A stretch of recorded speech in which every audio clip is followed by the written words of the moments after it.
ठरलं तर मग मालिकेचा आजचा भाग खूपच जास्त असा जबरदस्त आहे, त्यामुळे व्हिडिओ शेवटपर्यंत नक्कीच बघा. चला तर मग आजच्या आपल्या भागाला सुरुवात करूया. सगळ्यात आधी आपण पाहतो की अर्जुन जो आहे तो आता या शेंडे वकिलांनी जे जे काही मुद्दे मांडलेले असतात ते खोटे आहे हे दाखवून देत असतो. पण तेव्हाच ते शेंडे वकील म्हणत असतात की तुम्ही आता स्वतःच्या तोंडून कबुली दिलेली आहे की ज्या सायली सुभेदार आहेत त्यांनी हे सगळं काही स्वतःहूनच केलेलं आहे म्हणून. मग आता तुम्ही तुमचं स्टेटमेंट कसं बदलू शकता? त्यावर अर्जुन म्हणत असतो की माझं स्टेटमेंट तुम्ही नीट ऐकलं नाही का?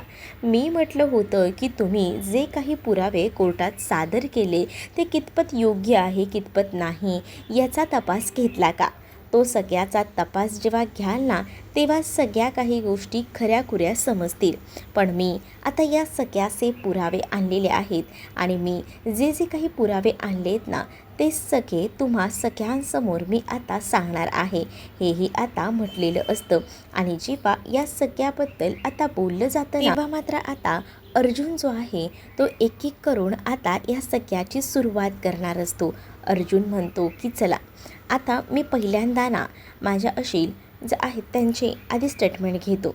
त्यांचं स्टेटमेंट घेऊन झाल्यानंतर मग पुढे जे काही करता येईल ते बघूया, असंही आता त्याने म्हटलेलं असतं. मग आता अर्जुनला स्टेटमेंट घ्यायचं असतं सायलीचं आणि यासाठी त्याने आता पूर्वतयारी पूर्ण केलेली असते. तेच आता अर्जुन हा परमिशन मागतो.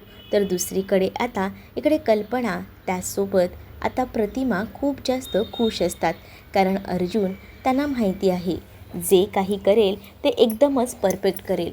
त्यामुळे आता अर्जुनवर सगळ्यांचाच विश्वास होता. ज्या गोष्टींमध्ये सायलीला अडकवलं गेलं आहे जसे की ही पोक्सो केस, त्यामध्ये सुद्धा बिचारी सायली काही दोषी नसताना अडकली गेली आहे हे सुद्धा आता कळलेलं असतं. आणि जेव्हा या सगळ्या काही गोष्टी समजतात तेव्हा मात्र आता इकडे सायलीला अर्जुन जो आहे तो आता काही प्रश्न विचारायला पुढे येतो. अर्जुन म्हणत असतो की मी आता तुम्हाला काही प्रश्न विचारतो, सो तुम्ही त्या प्रश्नांची उत्तरं मला करेक्ट द्याल अशी मी आशा बाळगतो, असंही आता त्यांनी म्हटलेलं असतं. तेच आता इकडे अर्जुन जो आहे तो एक एक करून आता सायलीला प्रश्न विचारतो आणि त्याच वेळेला सायली जी आहे ती आता अर्जुनला म्हणत असते की विचारा सर, मी तुम्हाला जे काही सांगेन ते खरं सांगेन. त्याचबरोबर आता अर्जुन म्हणत असतो की जेव्हा तुमच्या सोनल आश्रमामध्ये आली होती तेव्हा तिने तिचं वय किती सांगितलं होतं, तुम्हाला याबद्दल काही माहिती आहे का? त्यावर आता सायली सांगत असते की हो मला आठवते, जेव्हा सोनल आली होती ना आश्रमामध्ये तेव्हा सोनलला ती कुठून आली काय आली या सगळ्याबद्दल विचारलं होतं. तेव्हा सोनलने सांगितलेलं होतं की ती 2008मध्ये एका जत्रेमध्ये हरवली होती आणि त्या जत्रेमध्ये जेव्हापासून ती हरवली तेव्हा त्या जत्रेमध्ये आग लागली होती आणि तेव्हा तिला समजत नव्हतं, तिच्या आईबाबांकडून तिचा हात सुटला गेला होता, तिला आता रस्ता सापडत नव्हता म्हणून ती कुठेतरी हरवली होती. पण त्याच वेळेला तिथल्या आता पुण्याच्या एका गुरुजींनी तिला आसरा दिला होता. आणि हे सगळं काही आता जेव्हा सायली म्हणत असते आणि तेव्हाच ना 2008 सोनल जी आहे ती 3 वर्षाची होती. मग आता असं म्हणायला गेलं तर आता तिचं वय हे 21 वर्ष आहे असंही आता अर्जुन जो आहे तो बोलत असतो. अर्जुन जेव्हा या सगळ्या काही गोष्टी बोलतो तेव्हा मात्र आता अर्जुन पुढे सोनलची सुद्धा साक्ष घेत असतो. पण सोनलला इकडे पूर्णपणे आता खोट्यावर खोटं बोलत असते, कारण आता सोनल जेवढं खोटं बोलत असते ना तेवढं सरळ आणि स्पष्ट दिसत असतं.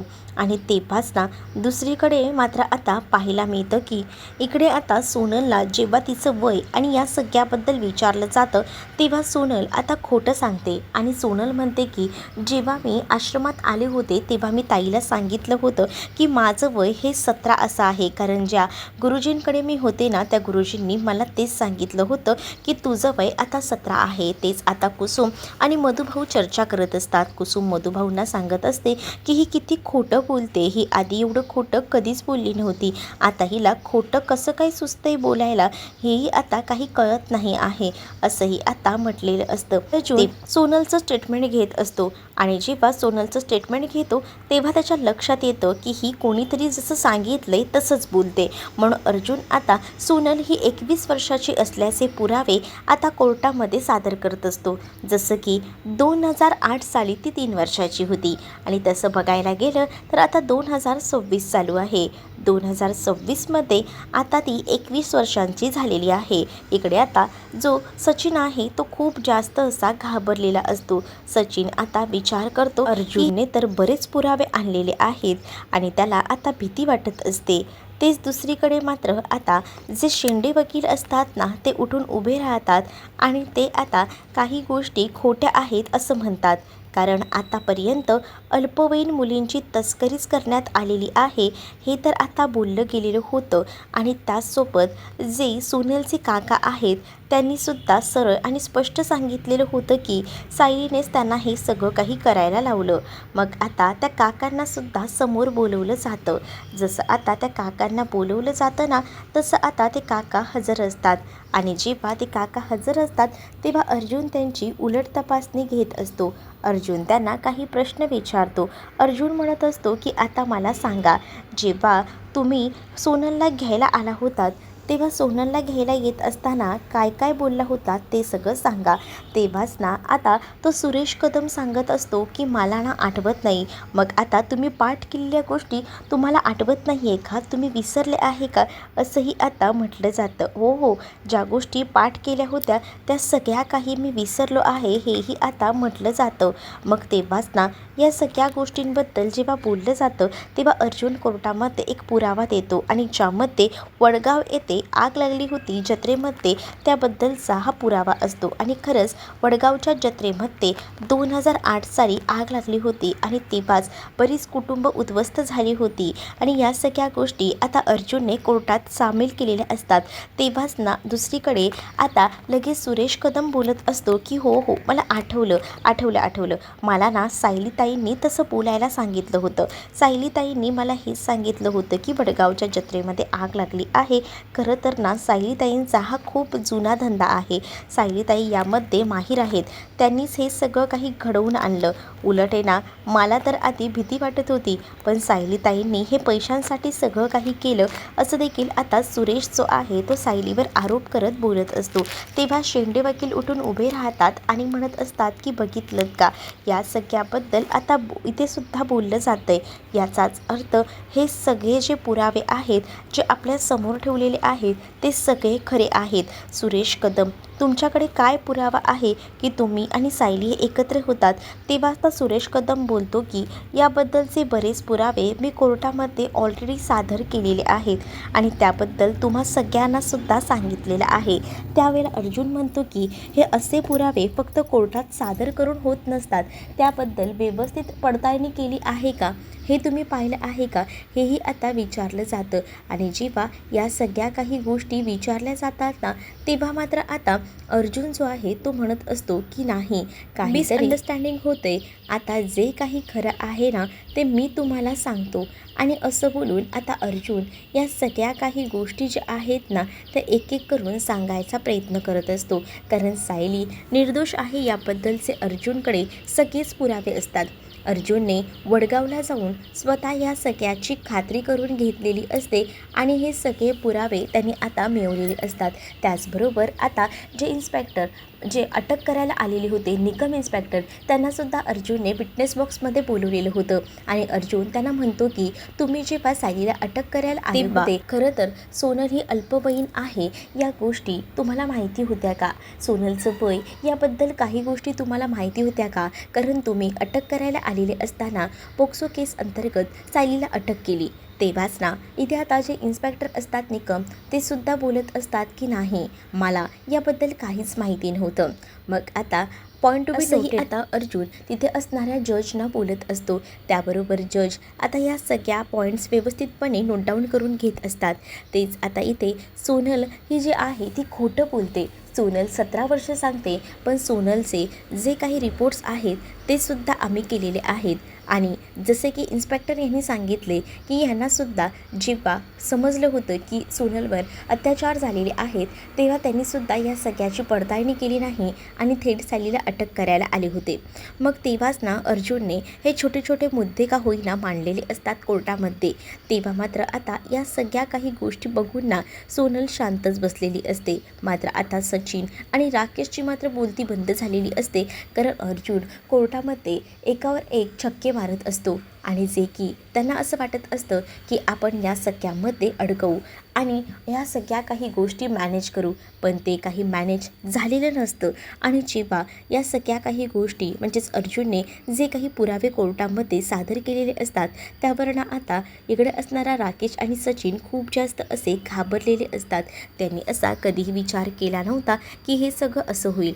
तेच आता अर्जुनने कोर्टामध्ये ना वडगावला जेव्हा सोनल हरवली होती, तेव्हा तिच्या आईवडिलांनी जी FIR नोंदवली होती, ती FIRची कॉपीसुद्धा अर्जुनने आता दिलेली असते. अर्जुन आता म्हणत असतो की मी स्वतः वडगावला जाऊन पोलिसांशी संवाद साधून ही FIRची कॉपी मिळवली आहे, असंही आता तो बोलत असतो.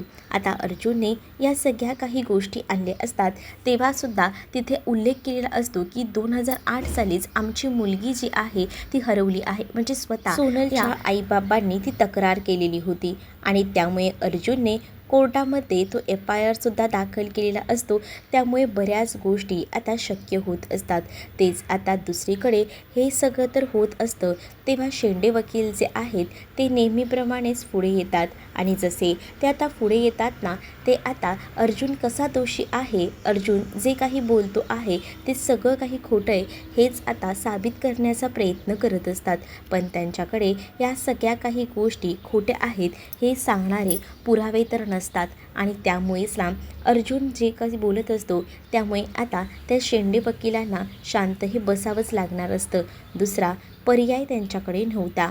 त्यामुळे आता अर्जुनला निकम इन्स्पेक्टरकडून बरीच माहिती मिळालेली होती आणि त्यामुळेच आता त्यांनी जे पुरावे आहेत ते परफेक्ट असे दिलेले होते. आता अर्जुन जी नवीन जी टेस्ट केलेली होती त्याबद्दलसुद्धा बोलत असतो की खरं तर ना जेव्हा सोनलचे बोन्स रिपोर्ट केले तेव्हासुद्धा एक मोठी चूक लक्षात आली की ते रिपोर्ट्स कोणीतरी बदली केले आहेत.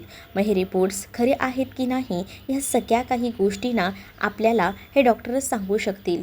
जे सरकारी दवाखान्यातील डॉक्टर आहेत त्यांनासुद्धा तिथे बोलवलं जात असतं आणि मग जेव्हा त्यांना स्टेटमेंट द्यायला बोलवलं जातं, तेव्हा आता ते योग्य ती स्टेटमेंट देऊ लागतात आणि ते आता म्हणत असतात की हो, ही गोष्ट बरोबर आहे. म्हणजे हे 2 रिपोर्ट वेगवेगळे आहेत. पहिल्या रिपोर्टमध्ये सोनलचं नाव तिथे टाकलं गेलं आहे. सोनलने या सगळ्या काही गोष्टी म्हणजे सोनलचे हे रिपोर्ट्स नाही आहेत, तिथे भलतंच नाव होतं आणि हे नाव त्यांनी टाकलं गेलेलं आहे.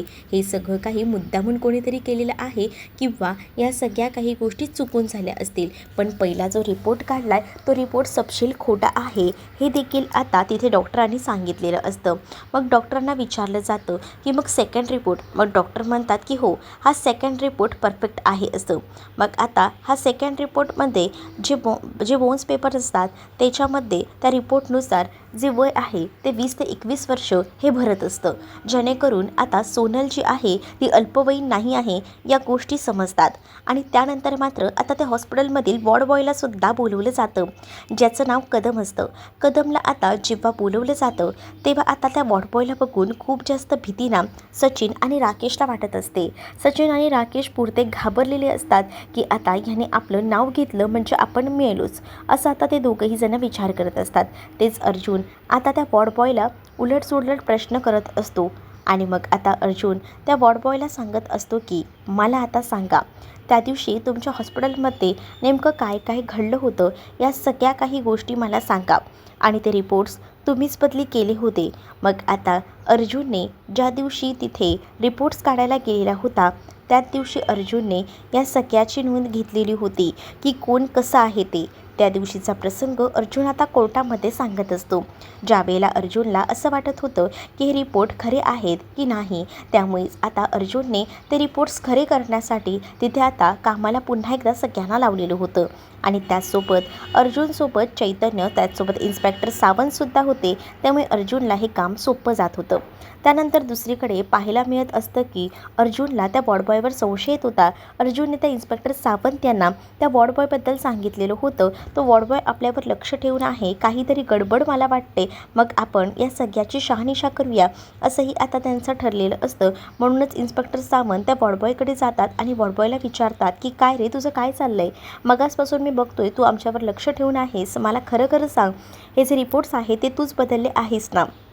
तेव्हा तो नाही असं म्हणतो, पण तो पुरता घाबरलेला असतो. त्याच्या चेहऱ्यावर ना सरळ आणि स्पष्ट दिसत असतं की तो इतका घाबरला आहे, याचा अर्थ त्यानेच हे सगळं काही केलेलं आहे. तर इकडे अर्जुनही बोलतो की बघ, बऱ्या बोलानेच बोलायला जमलं तर तू सांगू शकतोस, पण जर तू ह्या सगळ्या काही गोष्टी परफेक्ट नाही सांगू शकलास ना, तर मग चैतन्य, तुला तर माहिती आहे ना काय शिक्षा असते? मग चैतन्य सांगतो की 10 वर्ष, कमीत कमी 10 वर्ष शिक्षा आहे, नोकरी तर नोकरीच आहे. मग आता त्यासोबत या सगळ्या काही गोष्टी बोलल्यानंतर इन्स्पेक्टर सावंत जे आहेत ते म्हणत असतात की बघ, बऱ्या बोलाने जर तू खरं खरं जर सांगशील ना, तर तू या सगळ्यातना वाचशील.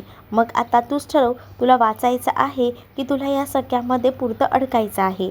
या गोष्टी जरा ठरव, मग आपल्याला सगळंच समजेल, हेही आता म्हटलेलं असतं. जेव्हा आता या सगळ्या काही गोष्टी बोलल्या जातात ना, तेव्हा वॉर्डबॉय खरं खरं सगळं सांगायला तयार होतो. तो म्हणत असतो की सॉरी, पण मी तुम्हाला सगळ्या काही गोष्टी सांगतो, प्लीज प्लीज असं काही करू नका. आणि असं बोलून तो आता या सगळ्या काही गोष्टी एक एक करून सांगायचं बघत असतो. मग तेव्हाच ना तो या गोष्टी सांगत असताना म्हणत असतो की बघा, मी तुम्हाला सांगतोय ते खरंच आहे. मी एका माणसाला मदत केली, त्या माणसाने मला यासाठी 1,00,000 रुपये दिले. त्याचसोबत त्याने मला सांगितलंसुद्धा की मी अजून तुला मदत करेन, कारण माझे बाबा ना आजारी असतात. मग आजारी बाबांसाठी पैसे नसतात, त्यांचं ऑपरेशन करायचं आहे. मग मी विचार केला की चला, एवढं काम करून जर आपल्याला एवढे पैसे भेटत असतील तर मी हे सगळं काम करायला तयार झालो. पण ते माणसं कोण आहेत ना ते मला माहीत नाही, कारण मला त्या फोनवरून फोन येत होता. मग आता तुझा मोबाईल कुठे आहे? माझा मोबाईल चोरीला गेला आहे, असं देखील तो आता खोटं सांगत असतो. मग तेव्हाच इकडे अर्जुनने त्याला म्हटलेलं असतं की तुझा मोबाईल खरंच चोरीला गेला आहे की आहे तुझ्याकडे, या सगळ्याची शहानिशा तर होईलच. पण आता कोर्टात येऊन त्या निकम वॉर्डबॉयने सगळ्या काही गोष्टी सांगितलेल्या असतात आणि त्याने म्हटलेलं असतं की हो, पहिले रिपोर्ट बदली झाले होते, पण दुसरे रिपोर्ट जे आहेत ते बरोबर आहेत. आता जेव्हा या सगळ्या काही गोष्टी कोर्टामध्ये सादर केलेल्या असतात, तेव्हा मात्र आता सायलीच्या बाजूने केस जी आहे ती एकदमच आता स्ट्रॉंग होत चाललेली असते. मग आता एक एक पुरावे सचिनने डोक्याला हात लावून घेतलेला असतो, कारण आता हा कदम वॉर्डबॉय जो आहे तो सुद्धा आता सगळं काही खरं सांगून बसलाय. आता काय खरं काय खोटं ना काहीच गोष्टी कळत नाही आहेत, काय करावं आता समजत नसतं आणि त्यामुळे ना डोकं अगदीच ना बंद पडलेलं असतं. पण आता अर्जुन जो आहे त्याने आता अजून एक पुरावा कोर्टामध्ये सादर केलेला असतो. जसं की आता सोनल जी आहे ती 2008 साली वडगावला हरवली होती, तेव्हा FIRमध्ये सोनलचा फोटो होता. त्यासोबत जेव्हा पुण्यामध्ये ती पोचली आणि त्या गुरुजींनी तिला सांभाळायला घेतलं, तेव्हासुद्धा सोनलचा FIR जे आहे ते त्यांनी नोंदवलं होतं की ही मुलगी त्यांच्याकडे आहे. त्यांनी ऑलरेडी पोलिसात तसं आता त्या सगळ्या काही गोष्टी नोंद केलेल्या होत्या आणि त्या सगळ्याची नोंद आपल्याकडे आहे. आणि ते जे काही वेगवेगळे पेपर्स असतात ते जेव्हा अर्जुन हे सगळे काही पुरावे आता कोर्टासमोर दाखवतो, तेव्हा मात्र आता अर्जुनने हे पुरावे दाखवल्यानंतर इकडे आता सगळ्यांचाच या सगळ्यावर विश्वास बसतो. काहीच गोष्टी ना आता एकदमच ना अशा कळत नसतात की हे सगळं काही काय झालेलं आहे, परंतु आता अर्जुनने एकावर एक पुरावे कोर्टामध्ये हजर केलेले असतात आणि अर्जुनने हे पुरावे कोर्टामध्ये हजर केल्यामुळे ना आता सगळ्याच गोष्टी ज्या आहेत त्या सोप्या होत असतात. त्यामुळे आता सरळ यावरून एकच सिद्ध होत आहे की जी सायली सुभेदार जी आहे तिने काहीच केलेलं नाही आहे, उगाच तिला या केसमध्ये अडकवलं गेलं केलेलं आहे, त्यासोबत तिने आता अल्पवयीन मुलींची तस्करी केली याबद्दल सुद्धा मांडलं गेलेलं होतं. पण या मुली कोणत्याही अल्पवयीन नाही आहेत हे सुद्धा आता मी तुम्हाला व्यवस्थित पुराव्यासकट सांगू शकतो, हेही आता अर्जुनने सांगितलेलं असतं. कोर्टामध्ये जे काही आता पुरावे अर्जुनने दिलेले असतात त्यामध्ये खरंच ना सोनल आता तिचं वय हे 21 वर्ष आहे हे तर आता सगळ्यांना समजून गेलेलं असतं. आणि जेव्हा कोर्टामध्ये सुद्धा या सगळ्या काही गोष्टी समजतात तेव्हा मात्र आता इकडे सचिनला राकेशला घाम फुटलेला असतो. कारण परफेक्ट असा फोटो जो आधीसुद्धा होता आणि जेव्हा जे पुण्याचे जे गुरुजी होते त्यांनी तक्रार केली होती तो फोटो आणि हा फोटो मॅच होतोय. त्यामुळे आता हीच ती मुलगी आहे जी 2008 साली 3 वर्षांची होती आणि वडगावच्या आगीमध्ये हरवली होती. हे सगळं काही समजल्यानंतर कोर्टाने आता त्यांचा निकाल जाहीर केलेला असतो. कोर्ट जसं आता निकाल जाहीर करतो त्यामध्ये सायली सुभेदार या सगळ्यामध्ये म्हणजेच आता त्यांना जामिनावर आपण सोडवत आहोत, म्हणजेच ती पोक्सो केस अंतर्गत नाही आहे हे सुद्धा सांगून आता जामिनावर का होईना सायलीची सुटका झालेली असते. आणि या सगळ्या गोष्टी इकडे आता सचिन थ्रू महिपतला कळलेले असतात आणि त्यामुळे आता महिपतला राग येतो. त्याचबरोबर सायली आणि अर्जुनला पत्रकार काही प्रश्न विचारत असतात तेव्हा त्या पत्रकारांना सुद्धा सायली आणि अर्जुनने तोडीसतोड उत्तर दिलेलं असतं. आणि ती आता एवढंही म्हणते की माझ्या पाठीशी माझा नवरा आणि त्याचसोबत माझं कुटुंब आहे. प्रियाला मात्र या सगळ्याचा खूपच राग येत असतो कारण सायलीची आता या सगळ्यात सुटका झालेली असते, जी की आधी तिने कधीच विचार केला नव्हता की एवढ्या गोष्टी शक्य होतील. तर तुम्हाला हा भाग कसा वाटतोय हे कमेंटमध्ये मला नक्कीच सांगा आणि अशाच नवनवीन भागांसाठी आपल्या चॅनलला सबस्क्राईब नक्कीच करा. चला तर मग भेटूया पुढच्या भागात. तोपर्यंत टाटा बाय बाय.